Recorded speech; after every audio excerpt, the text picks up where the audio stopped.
karena istriku juga sudah mendesak aku terus. Anas pun jawab, apa maksudmu? Dan Wisnu menjelaskan, gini loh Nas, maksudku itu aku ingin melakukan jihad. Kamu punya info tidak? Anas, oh kamu melakukan pesugihan? Ya Anas, sebaiknya jangan, resikonya besar. Dan Wisnu pun menjawablah, dari dalam pohon itu muncul seorang nenek-nenek tua dan diikuti dengan sosok beberapa anak kecil tuyul ini untuk mencari uang di pasar tersebut. Nah, sambil menunggu si tuyul ini kembali dari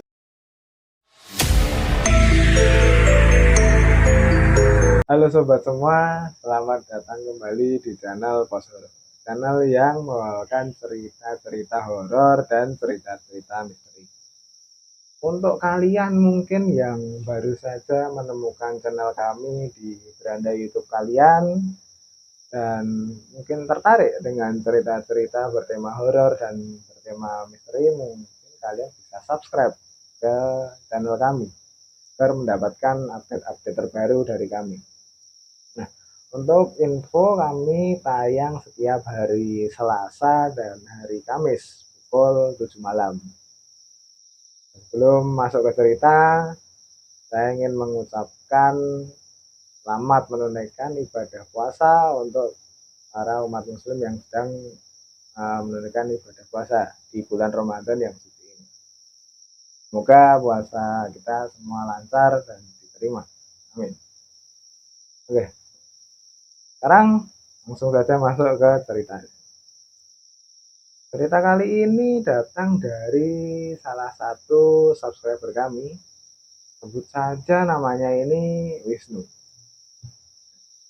Wisnu adalah seorang pelaku pesugihan tuyul yang sudah tobat. Dikisahkan pada waktu itu Wisnu adalah seorang karyawan yang terkena PHK dan juga sudah berkeluarga. Pada waktu itu pandemi masa COVID, Wisnu ini terkena PHK dan sudah melamar di berbagai perusahaan tapi tidak kunjung ada panggilan. Dan di waktu itu juga dikarenakan menganggur yang terlalu lama dan mempunyai keluarga juga si Wisnu ini, dan juga terus didesak istri agar punya uang, maka dia ingin mengambil sebuah jalan pintas, yaitu dengan melakukan pesugihan. Nah, pada saat itu Wisnu ini masih tidak tahu mau berbuat pesugihan semacam apa, karena kan Wisnu ini juga bingung.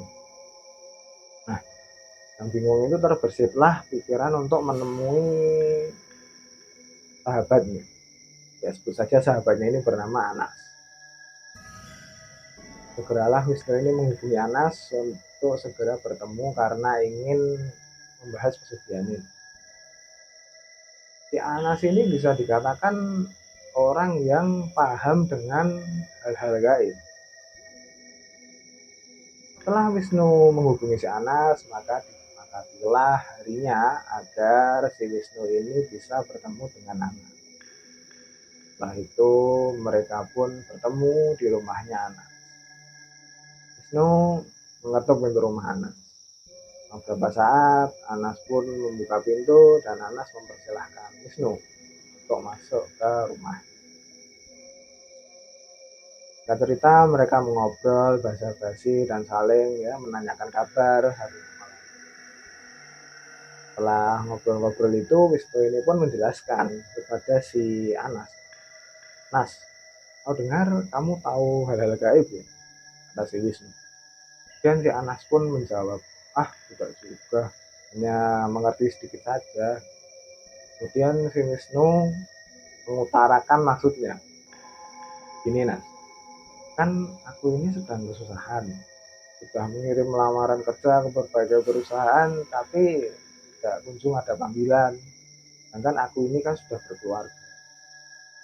kamu bisa membantu aku nggak nih cara mendapatkan uang yang cepat, karena istriku juga sudah mendesak aku terus. Nas pun jawab, apa maksudmu? Dan Wisnu menjelaskan, gini loh Nas, maksudku itu aku ingin melakukan pesugihan. Kamu punya info tidak? Anas, oh kamu melakukan pesugihan? Ya Anas, sebaiknya jangan, resikonya besar. Dan Wisnu pun menjawab lagi, ya aku sudah tahu kalau resikonya besar, aku sudah siap untuk menanggung itu semua. Dan Anas menjelaskan, aku sedikit tahu sih, aku punya info soal pesugihan tuyul yang terletak di salah satu kota di provinsi di Jawa Tengah. Nah, singkat cerita, Wisnu pun menyetujui usulan si Anas ini. Kemudian Wisnu pun meminta Anas untuk mengantarnya ke tempat pesugihan itu. Ya, dan Anas pun menyanggupi untuk mengantarkan si Wisnu ini. Akhirnya setelah berdiskusi mereka pun menyepakati untuk berangkat pada hari Kamis minggu depan. Kita cerita balah hari yang dijanjikan bersama. Mereka berdua pun berangkat menuju lokasi pesugihan tersebut. Kita cerita mereka menempuh perjalanan dari tempat Anas menuju ke lokasi tersebut sekitar beberapa jam. Setelah mereka sampai di lokasi tersebut, mereka pun mulai mencari informasi-informasi mengenai tempat pesugihan tersebut. Setelah mendapatkan info dari warga setempat, diarahkanlah mereka ini menemui seorang juru kunci. Tentu saja namanya Mbah Yem. Setelah mereka berdua dikenalkan oleh warga tersebut, warga setempat ini tadi kepada Mbah Yem, warga tersebut pamit dan meninggalkan mereka bertiga, Wisnu, Anas, dan juga Mbah Yem. Wisnu dan Anas pun dipersilahkan masuk dalam rumah Mbah Yem. Awalnya ya seperti biasa, mereka sedikit berbahasa basi dulu, hingga Mbah Yem ini tanya kepada si Wisnu dan si Anas, ada perlu apa kalian kesini menemui saya? Wisnu ini dan Wisnu menjawab, ini Mbah, kami bertanya kepada warga tadi, ini warga yang mengantarkan mereka tadi, jika kami ingin melakukan pesugihan tuyul harus menemui si Mbah dulu. Katanya Mbah Yem ini juru kunci untuk melakukan pesugihan tuyul di tempat ini. Dan Mbah Yem pun berkata sambil tertawa, ah kamu yakin ingin melakukan pesugihan ini dan sudah siap menanggung resikonya? Pesugihan ini membutuhkan sejumlah syarat mahar dan mahar agar bisa melakukan pesugihan tuyul ini. Dan Wisnu pun menjawab dengan yakin bahwa dia sudah siap menanggung segala resikonya dan juga mahar yang dibutuhkan. Setelah Wisnu berkata seperti itu pun, Mbah Yem mengajak mereka berdua, Wisnu dan Anas ini, menjelang tengah malam untuk menuju ke lokasi ritual. Mbah Yem pun juga menjelaskan mahar yang diperlukan untuk mendapatkan tuyul yang akan digunakan untuk pesugihan. Itu Mbah Yem menjelaskan bahwa tuyul itu juga memiliki tingkatan sesuai jumlah mahar yang diperlukan untuk menebus tuyul ini. Semakin tinggi tingkatan tuyul tersebut, maka semakin mahal juga mahar yang dibutuhkan. Nah, pada waktu itu karena si Wisnu ini uangnya juga terbatas, maka dia pun memilih tingkatan tuyul yang ya tengah-tengah saja, karena uang yang dibawa Wisnu ini hanya cukup untuk membeli tuyul di tingkat tersebut. Bahkan uang tersebut tadi juga sebagiannya dipinjami oleh si anak. Setelah disepakati kan semua maharnya, syarat dan maharnya, tibalah waktu malam dan mereka berdua dibimbing oleh Mbah Yem menuju ke lokasi. Setelah sampai di lokasi, Mbah Yem duduk bersila dan lakukan ritual untuk memanggil tuyul. Ternyata mereka berdua ini juga baru tahu bahwa tempat tersebut adalah sebuah pohon besar yang sudah tua, yang mungkin usianya sudah mencapai ribuan tahun dan sangat keramat. Dan mereka pun terkejut juga karena di tengah ritual tersebut dari dalam pohon itu muncul seorang nenek-nenek tua dan diikuti dengan sosok beberapa anak kecil yang dikatakan buruk rupa. Nah, anak kecil ini yang buruk rupa ini tadi rupanya adalah tuyul-tuyul yang biasa digunakan untuk pesugihan. Nah, di tengah ritual, Mbah Yem ini terlihat seperti melakukan komunikasi dengan nenek tua tadi, nenek tua yang keluar dari tempat. Yang dimana komunikasi itu ya tidak diketahui oleh Anas dan Wisnu karena komunikasi itu menggunakan batin. Dan juga mungkin diasumsikan bahwa nenek tua yang muncul dari pohon tersebut adalah pengasuh dari tuyul-tuyul tersebut. Singkat cerita, si Anas dan Wisnu melihat Mbah Yem seperti membuka sebuah kendi. Dan tangannya seperti mengambil sesuatu dengan memasukkannya ke dalam kendi kecil tersebut. Kemudian menutup rapat kendi tersebut dan selang beberapa menit Mbah Yem pun berbalik badan dan berkata kepada si Wisnu dan mengatakan bahwa di dalam kendi ini sudah ada sesosok tuyul.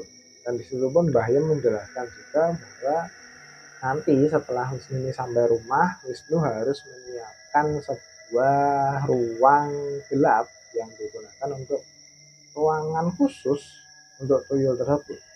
Dan juga bahwa tuyul itu harus disusui setiap akan mencari uang. Dan disusuinya harus oleh istrinya si Wisnu ini. Dan cerita setelah mereka selesai, mereka berdua pun berpamitan dengan Mbah. Setelah sampai di rumah, si Wisnu pun segera menyiapkan ruangan khusus seperti yang dipesan Mbah Yem tadi. Nah, setelah selesai, si Wisnu pun berkata ke istrinya, menjelaskan pelan-pelan tentang pesugihan. Otomatis si istrinya pun pada awalnya sempat marah-marah. Dan tuyul tersebut itu tiba-tiba menunjukkan wujudnya di depan Wisnu dan istrinya. Ketika itu saya pun langsung kaget karena bentuk dan rupa tuyul tersebut sangat buruk rupa. Karena istrinya si Wisnu ini yang awalnya menolak tadi terus didesak oleh si Wisnu, akhirnya lama-lama istrinya pun mau menyusui tuyul yang dibawa Wisnu tadi. Singkat cerita, setelah selesai menyusui, tuyul tersebut dikembalikan ke dalam kendi tersebut. Dan Wisnu pun membawa tuyul tadi dan mencari lokasi untuk mencuri uang dengan menggunakan tuyul tadi.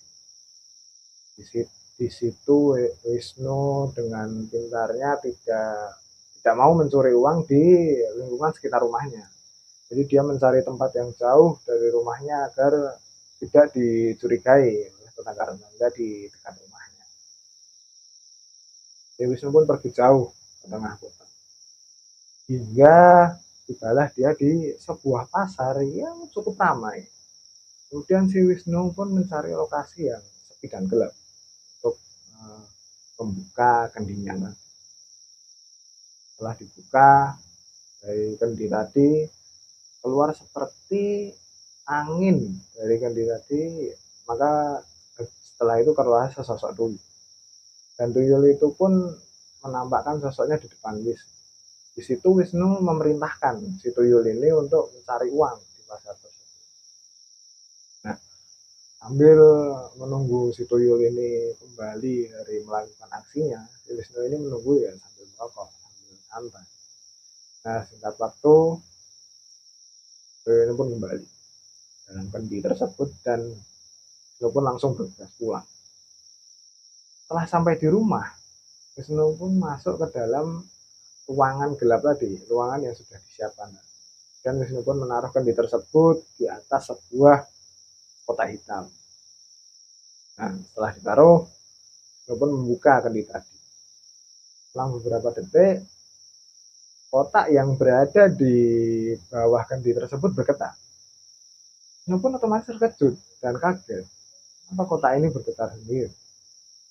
Setelah ditunggu beberapa saat, Wisnu pun membuka kotak itu.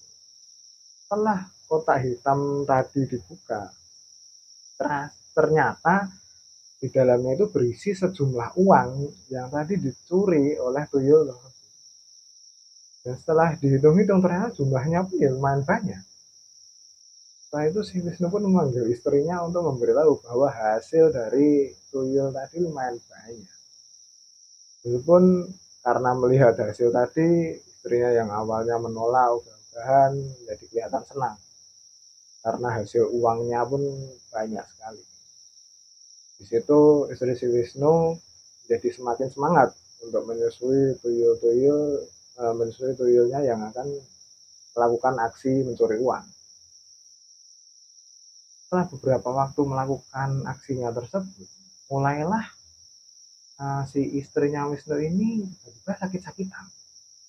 Dan di situ pun si Wisnu membawa istrinya yang sedang sakit ini ke rumah sakit besar. Setelah sampai dicek oleh pihak rumah sakit, ternyata istrinya ini tidak didapati penyakit apapun atau nihil hasilnya. Padahal di situ keadaan si istrinya si Wisnu ini terlihat sangat parah. Setelah itu pun mereka berdua kembali ke rumah dalam keadaan sangat bingung. Saya pun sempat berulang kali pergi ke rumah sakit, namun ya tidak mendapatkan hasil yang jelas. Akhirnya pilihan mereka pun jatuh pada mencoba pengobatan alternatif. Setelah Wisnu ini mencari-cari pengobatan alternatif, maka ditemukanlah tempat pengobatan alternatif di kotanya. Nah, keesokan harinya, Wisnu dan istrinya pun menuju ke tempat tersebut. Seorang ahli pengobatan alternatif, panggil saja Pak Taro. Di situ pertama kali Pak Taro melihat kondisi istrinya si Wisnu ini langsung terkejut. Wisnu bahkan belum sempat menjelaskan kondisi istrinya ini. Pak Taro pun memotong perkataan si Wisnu tadi dan langsung menanyakan kepada Wisnu, kamu habis melakukan apa sama istrimu sampai menjadi seperti ini? Itu pun si Wisnu mencoba menutup-nutupi dan tidak mengaku kepada Pak Taro. Tapi Pak Taro pun mendesak terus si Wisnu. Apabila Wisnu ini tidak mau jujur, maka Pak Taro pun juga tidak mau mengobati istrinya. Karena kepepet di desa dan kondisi istri si Wisnu ini sudah semakin sakit, semakin parah, meskipun akhirnya mengaku bahwa dia dan istrinya melakukan sugihan tuyul. Nah, Pak Tarung pun berkata, benar juga kan dugaanmu, ini istri kamu bisa sakit terus begini karena menyusui tuyul. Dan bahwa kamu tahu, yang disedot tuyul tersebut itu bukan susu, melainkan darah dan energi hidup istrimu. Maka nanti lama-kelamaan istrimu bisa meninggal jika tidak dihentikan. Wisnu pun langsung berkata kepada Pak Tarom tentang bagaimana cara menghentikan pesugihan ini. Di situ Pak Tarom bersedia dan pada waktu itu pun Pak Tarom duduk bersila seperti melakukan ritual. Ritual tersebut dilakukan untuk memutus pesugihan tersebut. Setelah akhirnya Pak Tarom pun berhasil menghentikan pesugihan tersebut. Setelah selesai, Wisnu pun berpamitan dengan Pak Tarom. Ya setelah mungkin sekitar beberapa minggu, istrinya si Mas Wisnu pun jadi sehat kembali. Nah, itu tadi cerita dari salah satu subscriber kami juga. Seperti biasa, pesan yang bisa diambil mungkin jangan suka mengambil sebuah jalan pintas, apalagi menggantungkan nasib kepada makhluk-makhluk halus karena pasti resikonya juga besar. Ya semoga kalian juga terhindar dari hal yang seperti ini. Oke, itu saja cerita di episode kali ini. Mungkin kalau kalian suka kalian bisa like video ini. Ya kalian bisa share juga ke teman-teman kalian yang mungkin menyukai video-video dengan cerita-cerita bertema horor dan misteri seperti ini. Dan juga untuk kalian sendiri yang punya cerita horor dan ingin mengirimkan ceritanya kepada kami untuk mungkin kami bacakan di episode selanjutnya. Kalian bisa kirim melalui email, kalian bisa kirim melalui DM Instagram juga, DM TikTok juga yang sudah kami taruh di deskripsi. Kami ucapkan terima kasih untuk kalian yang sudah menonton hingga saat ini. Terima kasih dan sampai jumpa.